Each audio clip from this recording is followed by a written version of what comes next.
Hello everyone, welcome back to SD canvas to a new video. তো কেমন আছো সকলে? আশা করি সকলে খুব ভালো আছো। আর আজকের পুরো দিনটা সকলের আশা করি খুব খুব ভালো কেটেছে। তো দিনের শেষে তোমাদের জন্য আবার আপডেট নিয়ে চলে এলাম। আর আজকের এই ভিডিওটা সত্যি কথা বলতে খুব খুব গুরুত্বপূর্ণই হতে চলেছে। আমি ভিডিওটা বানানোর আগে নিজেও অনেকক্ষণ ভেবে নিলাম যে প্রত্যেকটা টপিক মাথায় রেখে প্রত্যেকটা টপিকের সুন্দরভাবে এক্সপ্লেনেশন দেব ভিডিওটায়। তো কি নিয়ে ভিডিওটা? এটা অ্যাকচুয়ালি একটা রিকোয়েস্টেড ভিডিও। অর্ক বলে এক ভাই, সে আমাকে এই কমেন্টটা অনেক জায়গায় করেছে, তারপর আমার নজরে আসে হয়তো এরকম কমেন্ট তোমরা অনেকেই করেছো। আমি কমেন্টটা এখানে শো করে দিচ্ছি। ইউটিউবেও কমেন্ট করেছে, হোয়াটসঅ্যাপেও কমেন্ট করেছে।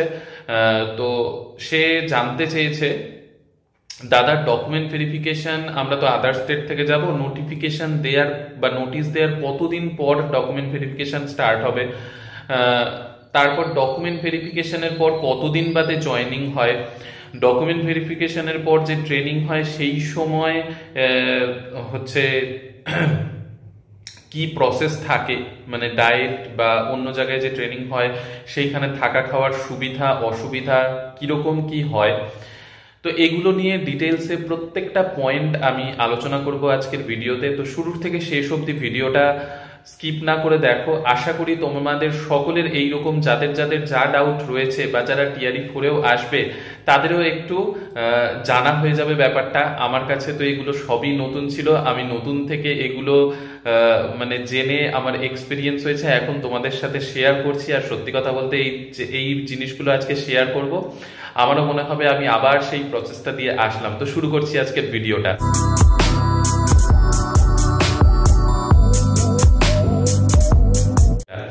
ভালো লাগলে অবশ্যই কিন্তু লাইক শেয়ার আর সাবস্ক্রাইব করতে ভুলো না। আমাদের এই বাংলায় তোমাদের জন্য যে এই ভিডিও করছি, এই ফ্যামিলি যাতে অনেক বড় হয় আর এই ফ্যামিলির থেকে তোমরা প্রত্যেককে যাতে সিলেকশন নিতে পারো যারাই ভিডিওটা দেখছো, এটাই আমার শুভকামনা। তো প্রথমেই আমি এই পয়েন্টটা ডিসকাস করি যে ডকুমেন্ট ভেরিফিকেশন হওয়ার পর তোমরা মানে ডকুমেন্ট ভেরিফিকেশনের নোটিশ পাবলিশ হওয়ার পর কতদিনের টাইম পাওয়া যায়। মানে ট্রেনের টিকিট কাটা বা এগুলো আসার একটা ব্যাপার থাকে আদার স্টেটের ক্যান্ডিডেটদের। তো দেখো আমাদের সময় যেটা হয়েছিল, ডকুমেন্ট আমাদের রেজাল্ট বেরোলো, তো আমাদের সাথে তোমাদের একটু পার্থক্য এটাই যে আমাদের ডিস্ট্রিক্ট অ্যালটমেন্ট রেজাল্টের দিনই করা হয়েছিল, মানে পিডিএফ দিয়ে দেওয়া হয়েছিল। তোমাদের ক্ষেত্রে সেটা করা হবে না, একটু নিয়মটা চেঞ্জ হয়েছে। তোমাদের ডিস্ট্রিক্ট অ্যালটমেন্ট পরে হবে। তো নোটিশ আসার পর আমাদের যেমন হয়েছিল 25 তারিখে রেজাল্ট এসেছিল, 25শে ডিসেম্বর বড়দিনের দিন বড় একটা উপহার পেয়েছিলাম। তো তারপর 28 তারিখে মানে 3 দিনের মাথায় 3 দিনের দিন আমাদের কিন্তু ডকুমেন্ট ভেরিফিকেশনে যেতে হয়। তো তোমরাও ধরে রাখো নোটিশ বেরোনোর এক সপ্তাহের মধ্যে, এক সপ্তাহ মতো টাইম পাবে, এর মধ্যে ডকুমেন্ট ভেরিফিকেশনে যেতে হবে। ঠিক আছে, এটা গেল একটা পয়েন্ট। নেক্সট পয়েন্ট হচ্ছে ডকুমেন্ট ভেরিফিকেশনে যে যাবে সেই সময় তোমাদের কি মানে ট্রেনিং এর জন্য রেডি হয়ে যেতে হবে। এটা আমি অ্যাড করলাম, এটা যদিও কোয়েশ্চেনে ছিল না, এটা আমার মনে হলো যে অ্যাড করা উচিত। ডকুমেন্ট ভেরিফিকেশনের সময় তোমরা যখন যাবে তোমরা কিন্তু সকলে অবশ্যই রেডি হয়ে যাবে যে সেই দিনই ডকুমেন্ট ভেরিফিকেশন হবে। ডকুমেন্ট ভেরিফিকেশন হওয়ার পর তোমাকে একটা লেটার দেয়া হবে। ঠিক আছে, সেটা নিয়োগপত্র নয়, সেটা হচ্ছে ওরিয়েন্টেশন লেটার।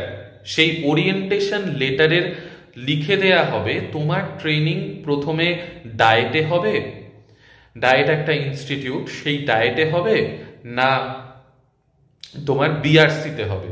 ঠিক আছে, এবার দুটোর মধ্যে তফাৎ কি, আজকের ভিডিওটা কিন্তু ডিটেলসে আমি ভিডিওটা বানাচ্ছি, একটু সময় নিয়ে দেখবে। তো ডায়েট আর বিআরসি এই দুটোর মধ্যে, এই দুটো ট্রেনিং এর মধ্যে তফাৎটা কি আগে বলি। ডায়েটে ট্রেনিং যদি ট্যাগ করা হয় প্রথমে তোমাকে, তাহলে পরে তোমার কিন্তু বিআরসি হবে। এমন নয় যে তোমাকে ডায়েটে ট্যাগ করা হলো মানে ডায়েটে ট্রেনিং করে তোমার হয়ে গেল, বা বিআরসিতে যাকে ট্যাগ করা হলো বিআরসিতে ট্রেনিং করে তার হয়ে গেল না। ডায়েটে যাদের প্রথমে ট্যাগ করবে তাদের সেকেন্ডে মানে পরে বিআরসিতে ট্যাগ করা হবে, আর যাদের প্রথমে বিআরসি দেওয়া হবে তাদের পরে ডায়েটে দেওয়া হবে। এবার ডায়েট আর বিআরসিতে ট্যাগের মধ্যে পার্থক্য বিশাল রয়েছে। সেই পার্থক্যটা কি? ডায়েট একটা ইনস্টিটিউট যেখানে মানে যেটা একটা ট্রেনিং ইনস্টিটিউট, ঠিক আছে?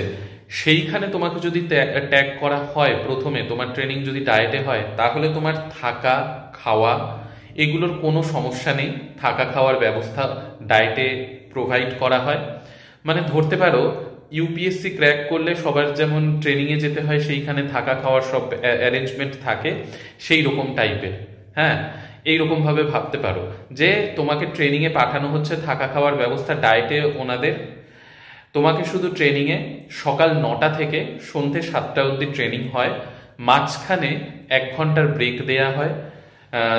লাঞ্চ টাইম, যেটা লাঞ্চ টাইমে 1 ঘন্টার ব্রেক দেয়া হয়, তারপরে আবার ট্রেনিং এর ক্লাস হয়। এরকম ভাবে ট্রেনিংটা চলে। এটা হচ্ছে ডায়েটের ট্রেনিং, ঠিক আছে? সেইখানে খুব আনন্দ করে কটা দিন তোমরা কাটাতে পারবে। আমার কাছে সেই এক্সপিরিয়েন্সটা সত্যি ইউনিক ছিল, যার ভিডিও রয়েছে, তোমরা দেখলে তোমরা অনেকটা বুঝতে পারবে। তো খুব সুন্দর একটা এক্সপিরিয়েন্স সেইখান থেকে গেইন করবে তোমরা ডায়েটের ট্রেনিং। এবার হচ্ছে বিআরসি। বিআরসির যে ট্রেনিংটা হয়, মানে বিআরসির ট্রেনিং বলতে বিআরসি থেকে তোমাকে কোনো স্কুল ট্যাগ করা হবে, কোনো স্কুলে গিয়ে তোমাকে পড়াতে হবে, সেটাই ট্রেনিং, ঠিক আছে? তো সেটা যদি হয়, বিআরসি থেকে স্কুল ট্যাগ করা হয়, সেইটা যদি তোমার পড়ে প্রথমে, না হলে পরে পড়বে, সেই ক্ষেত্রে তোমার থাকা খাওয়ার দায়িত্ব হয়ে যায় নিজের। এটাই হচ্ছে সব থেকে বড় তফাৎ চলে আসে, যে তোমাকে থাকার জন্য ঘর ভাড়া বা যাই করো, হোটেলে থাকো যাই করো, আমি যেমন আমার সময় আমি হোটেল একটা নিয়েছিলাম, হোটেলের রুম, সেইখানে ছিলাম কিছুদিন। তো তোমাকে ঘর ভাড়া নিজেকে করতে হবে, খাওয়ার দায়িত্ব তোমার নিজের। মানে ডায়েটে যতদিন থাকলে খুব আনন্দ করে, মানে খুব মস্তি করে কয়টা দিন তোমার কাটবে, আর অনেকের সাথে তোমার কাটবে কটা দিন, খুব সুন্দর একটা মুহূর্ত ওটা যায়। আর বিআরসিতে একটু অসুবিধা হয় যে নিজের থাকা খাওয়া, যাতায়াত, স্কুলে যাবে, তার সবকিছুর দায়িত্ব তোমার নিজের। তোমাকে নিজেকে টাইমলি সবকিছু করতে হবে। স্কুলে গিয়ে, হ্যাঁ, স্কুলে গিয়ে কি করতে হবে? স্কুলে গিয়ে যে স্কুল টাইমিং, সেই স্কুল টাইমিংয়ে তোমাকে জাস্ট স্কুলে ক্লাস নিতে হবে, ঠিক আছে? তো বিআরসি থেকে ট্যাগ করলে এই ব্যাপারগুলো হয়, আর ডায়েটে হলে এই সুবিধাটা পাওয়া যায়। কিন্তু দুটোই করতে হবে, এমন নয় যে যারা ডায়েটে যাবে প্রথমে তাদের বিআরসি যেতে হবে না। দুটোই হবে, মানে দুটো ফেজের মধ্যে দিয়ে প্রত্যেক ক্যান্ডিডেটকে পার হতে হবে, ডায়েট অ্যান্ড বিআরসি। তো ডায়েট আর বিআরসির মধ্যে তফাৎ কি, কোথায় কি সুযোগ সুবিধা, থাকা খাওয়ার কি ব্যাপার, পুরোটা আমি বললাম। আশা করি এটা বোঝাতে পারলাম। এবার নেক্সট পয়েন্টে চলে যাই। নেক্সট পয়েন্ট হচ্ছে ডকুমেন্ট ভেরিফিকেশনে এডুকেশনাল ডকুমেন্ট বা যেই ডকুমেন্টগুলো মেনশন করা রয়েছে সেগুলো বাদ দিয়ে এক্সট্রা কিছু নিয়ে যেতে হবে কি, বা ড্রেস কোড কি?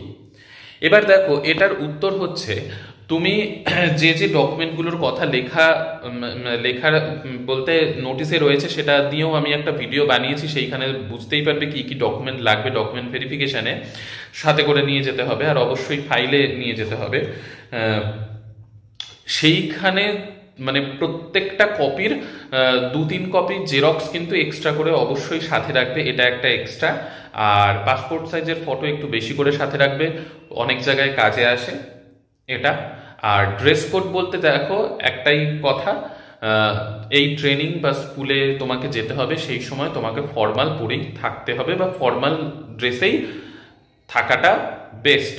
কারণ এটা বিহারে এটা নিয়ে নোটিশ মানে 1-2 মাস আগে বেরিয়েছে যে স্কুলে কোনো রকম ভাবেই জিন্স পরে আসা যাবে না, ফর্মাল ড্রেস পরেই আসতে হবে, ঠিক আছে?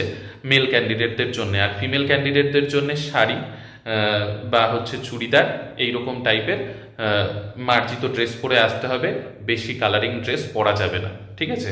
তো এটা গেল ড্রেস কোডের ব্যাপার। বা আদার্স কিছু নিয়ে যেতে হবে কিনা ডকুমেন্ট ভেরিফিকেশনে, সেটা।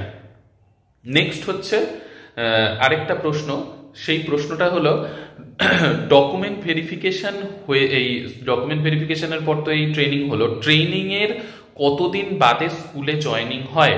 ট্রেনিং যেদিন শেষ হলো তার পরের দিনে কি স্কুলে জয়নিং? এটার উত্তর হচ্ছে আমার সাথে যেটা হয়েছিল, আমার প্রথমে পড়েছিল ডায়েটে ট্রেনিং, খুব সুন্দরভাবে মানে আমরা 17 দিন ট্রেনিং করেছিলাম ডায়েটে।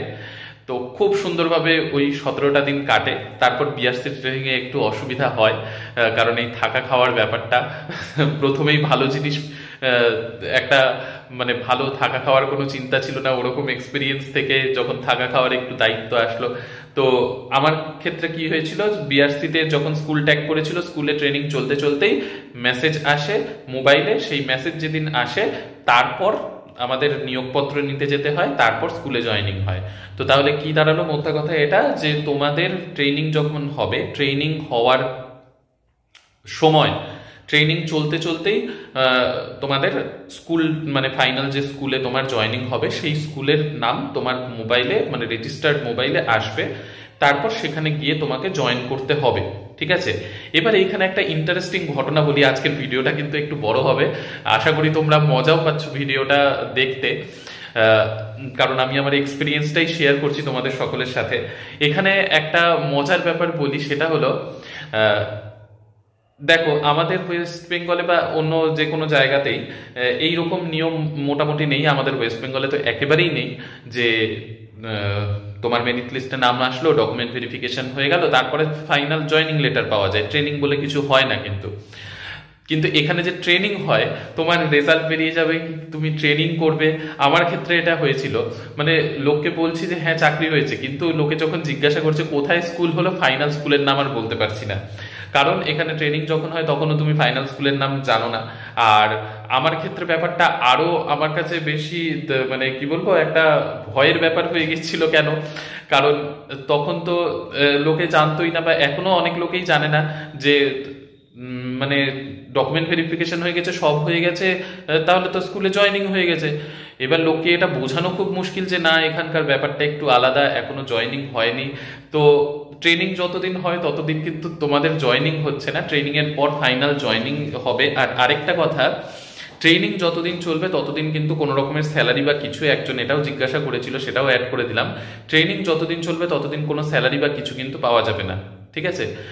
ট্রেনিংটা ওই থাকা খাওয়া বিআরসির তরফ থেকে, বিআরসিতে ট্যাগ যখন স্কুল করা হবে তখন নিজের খরচা করেই থাকা খাওয়ার ব্যাপারটাকে সামলাতে হবে।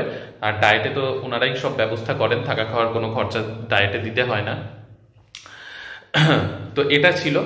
আর সিএলইএল এর ব্যাপার নিয়েও জানতে চেয়েছো, তো দেখো সিএল মেল ফিমেল সকলের জন্যই টোটাল সিএল বছরে 16টা দেয়া হয় বিহারে। আর ফিমেল ক্যান্ডিডেটদের জন্য স্পেশাল লিভ বলে এসএল দেয়া হয়, যেটা শুধুমাত্র ফিমেল ক্যান্ডিডেটরা পায়, সেটা প্রতি মাসে 2টো করে পাওয়া যায়। আর একসাথেই 2টো, মানে এমন নয় যে একদিন একটা নিলে আরেকদিন একটা নিলে। ফিমেল ক্যান্ডিডেটদের যে এসএল সেটা পরপর 2টো ডেটে নিতে হয়, যদি কালকে নাও তাহলে কাল পরশু 2 দিন নিতে হবে, এরকম ভাবে প্রতি মাসে ফিমেল ক্যান্ডিডেটরা অনলি এই সুবিধাটা পায়, 2টো করে এসএল। কিন্তু মেল ক্যান্ডিডেটদের জন্য গোটা বছরে শুধু 16টা সিএল, প্রথম 2 বছরে এই সিএল বাদ দিয়ে কোনো কিছুই পাওয়া যাবে না, আর ফিমেলরা শুধু এসএল পায়, আর বাকি যে ছুটি সেই। আর ইএল এর যেটা কথা, ইএল কিন্তু মানে প্রথম 2 বছর কিচ্ছু কোনো ইএল পাওয়া যাবে না, 2 বছর পর থেকে ইএল পাওয়া যায়। তো এই গেল সিএলইএল এর ব্যাপার। আর অবশ্যই আরেকটা কথা অ্যাড করে দিই, ডকুমেন্ট ভেরিফিকেশনে যাওয়ার আগে তোমরা সকলেই কিন্তু এসবিআই এর অ্যাকাউন্ট একটা বানিয়ে নেবে।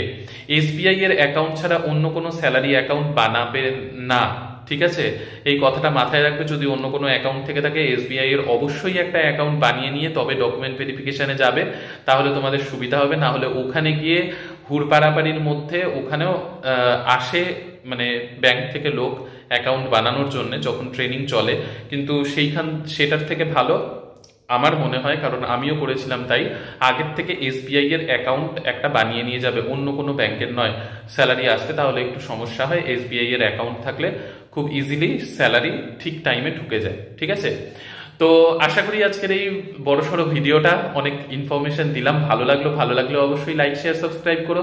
সকলে সুস্থ থেকো, ভালো থেকো, আর সঙ্গে থেকো। নেক্সট ভিডিওতে আবার তোমাদের সকলের সাথে দেখা হবে। আর কমেন্ট সেকশনে অবশ্যই জানাতে ভুলবে না কেমন লাগলো বা আর কোনো কিছু জানার আছে কিনা।